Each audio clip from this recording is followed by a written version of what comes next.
Om Swastiastu. Assalamualaikum warahmatullahi wabarakatuh. Shalom, nama budaya, salam kebajikan, dan salam harmoni. Perkenalkan, nama saya Niputu Ari Anastasia Celia Dewi dengan NIM 24110111056. Saya dari Program Studi Bimbingan dan Konseling semester 1. Hari ini saya akan menjelaskan dan memberikan contoh penerapan dari piramida micro skill counseling. Tugas ini untuk memenuhi UAS mata kuliah micro counseling dasar yang diampu oleh Profesor Dr. Ika Tudarsana MPD Cons dan Bapak Wayan Ika Pramarta SPD MPD. Yang pertama ada multicultural from client and culture counselor. Adalah kemampuan konselor untuk memahami kebudayaan-kebudayaan konseli dalam proses konseling. Contohnya, Om Swastiastu Vira, selamat datang. Bagaimana kabar Vira hari ini? Yang kedua, attending behavioral adalah kemampuan konselor untuk memperhatikan gerak-gerik konseli saat proses konseling. Ada beberapa cara. Yang pertama ada eye contact, yaitu memfokuskan pandangan mata kepada konseli saat proses konseling. Yang kedua ada body language, yaitu gerakan tubuh yang diberikan konselor kepada konseli, seperti tersenyum, menganggukkan kepala, dan badan sedikit mencondong ke konseli. Yang ketiga ada vocal quality, yaitu kualitas suara, seperti tinggi rendahnya nada suara dan kejelasan suara agar mudah dipahami oleh konseli. Dan yang keempat ada verbal tracking, yaitu kemampuan konselor untuk mengikuti alur cerita dari konseli dengan memberikan pertanyaan sesuai dengan topik. Contohnya, ketika seorang klien bercerita mengalami kecemasan menjelang ujian, kita sebagai konselor harus memperhatikannya, seperti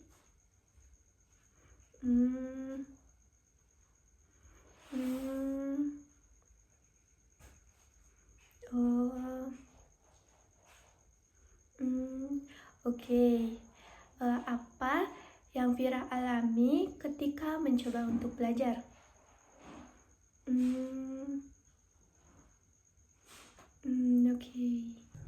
Yang ketiga, client observation skill, yaitu kemampuan konselor mengobservasi klien saat proses konseling. Contohnya, saya melihat Vira sangat cemas saat membahas ujian. Bisakah Vira jelaskan ke saya apa yang membuat Vira merasa seperti itu?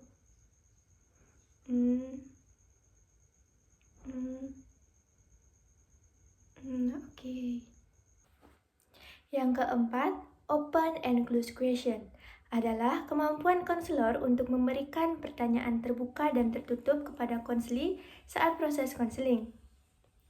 Contoh dari pertanyaan terbuka dan tertutup: bagaimana perasaan Vira menjelang ujian yang akan mendatang?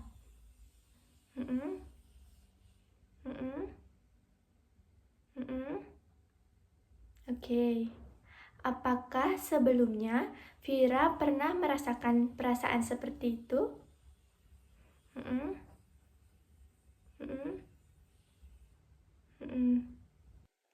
Yang kelima, encourage paraphrase dan summarization. Encourage merupakan kemampuan konselor untuk mendorong, membesarkan hati, dan mengobarkan semangat konseli saat proses konseling. Contohnya, saya tahu ujian ini bisa sangat menyeramkan, tetapi ingatlah bahwa Vira sudah belajar dengan keras. Cobalah fokus pada tujuan Vira, bukan hanya hasilnya. Tenang Vira, tetap semangat ya Vira. Lalu, parafrase merupakan kemampuan konselor menafsirkan dan mengartikan apa yang telah disampaikan saat proses konseling. Contohnya, jadi Vira merasa gelisah menjelang ujian karena kurangnya persiapan belajar Vira. Apa benar begitu Vira?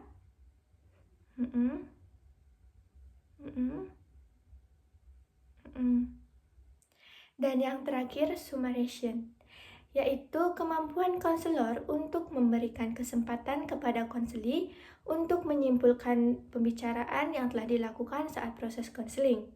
Contohnya, baiklah, saya akan menyimpulkan tahap konseling kita pada hari ini.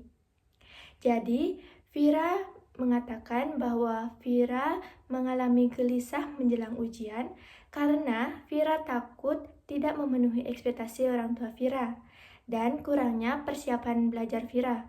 Apa benar demikian?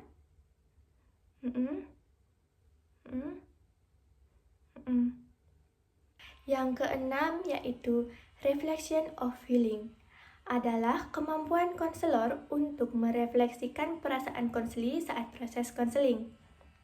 Contohnya, bisakah Vira jelaskan ke saya perasaan cemas apa yang Vira maksudkan tadi?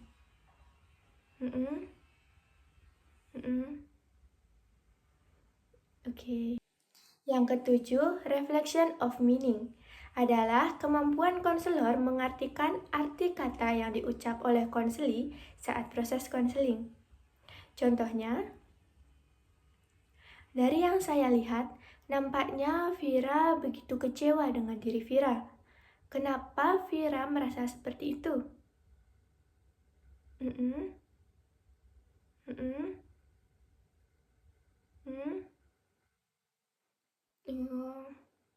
Oke.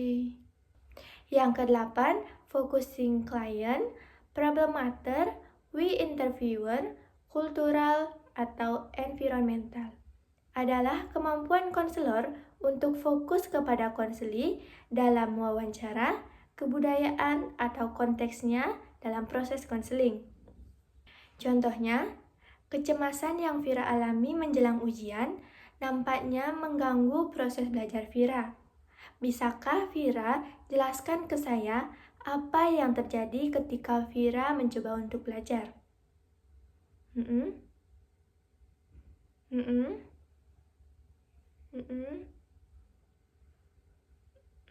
Yang kesembilan, influencing skill adalah keterampilan yang mempengaruhi konselor saat proses konseling, yang terdiri dari yang pertama, direktif adalah kemampuan konselor untuk mengarahkan dan menunjukkan konseli ke arah yang lebih baik saat proses konseling.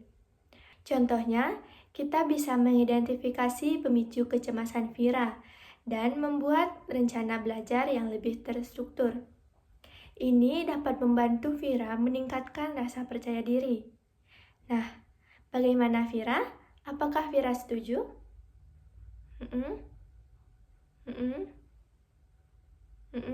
Oke. Yang kedua, yaitu local consequence adalah kemampuan konselor untuk memberikan akibat yang baik kepada konseli saat proses konseling. Contohnya, kecemasan yang berlebihan dapat membuat Vira kehilangan konsentrasi pada saat ujian, yang dapat mempengaruhi nilai Vira. Nah, mari kita membuat rencana belajar yang lebih terstruktur agar dapat mengurangi kecemasan yang Vira alami. Bagaimana, Vira?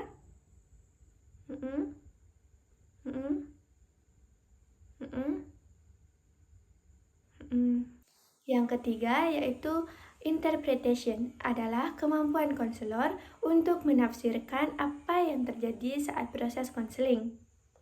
Contohnya, tadi Vira sempat mengatakan bahwa Vira selalu merasa cemas saat mulai ujian dan sulit berkonsentrasi. Bahkan Vira tidak bisa tidur di malam sebelumnya. Nah, apakah Vira pernah merasakan hal seperti ini sebelumnya?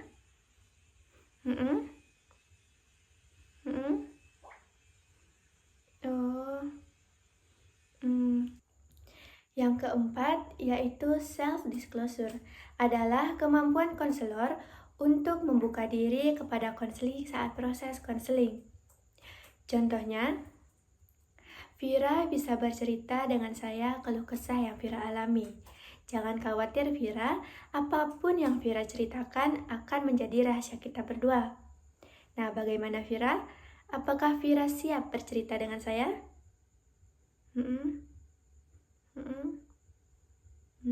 Baik.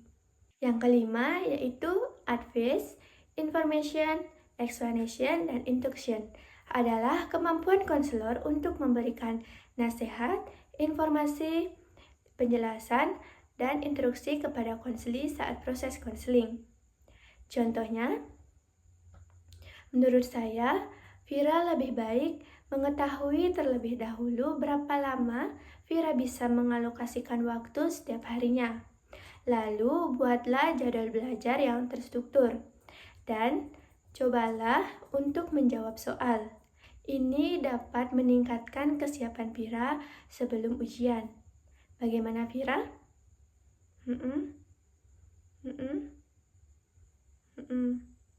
Yang keenam yaitu feedback adalah kemampuan konselor untuk memberikan motivasi kepada konseli saat proses konseling.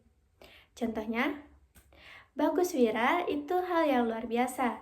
Teruskan kebiasaan itu karena persiapan yang baik dapat mengurangi kecemasan yang Vira alami.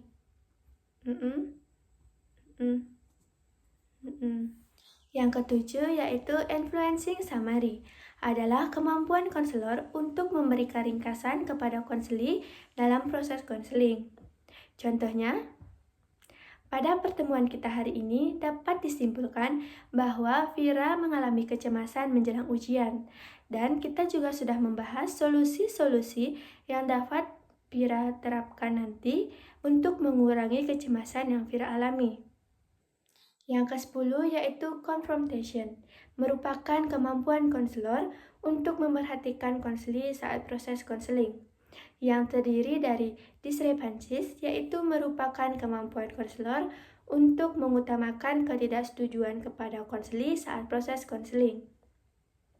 Contohnya, tadi Vira sempat mengatakan bahwa Vira merasa tidak bisa menjawab soal dengan baik, dan Vira juga sempat mengatakan bahwa Vira selalu mengalami kegagalan di ujian sebelumnya. Nah, menurut Vira, apakah Vira yakin bahwa hal sebelumnya akan terulang kembali?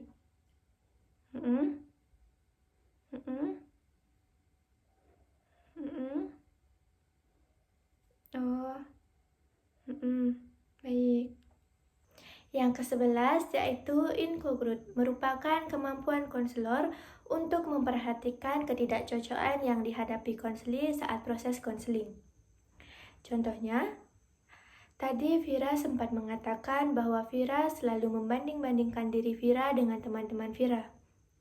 Nah, apa yang membuat Vira selalu membanding-bandingkan diri Vira dengan teman-teman Vira?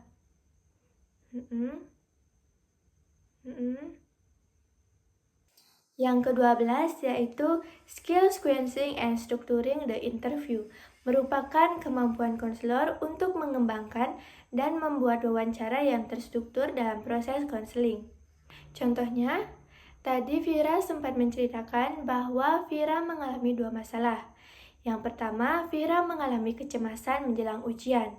Dan yang kedua, Vira selalu membanding-bandingkan diri Vira dengan teman Vira. Nah, menurut Vira, masalah mana yang sangat mengganggu Vira dan harus segera diselesaikan?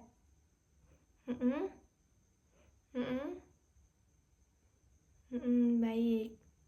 Dan yang ke-13 yaitu personal and theory counseling skill integration, merupakan kemampuan konselor untuk memadukan dan menyatukan konseli dalam proses konseling.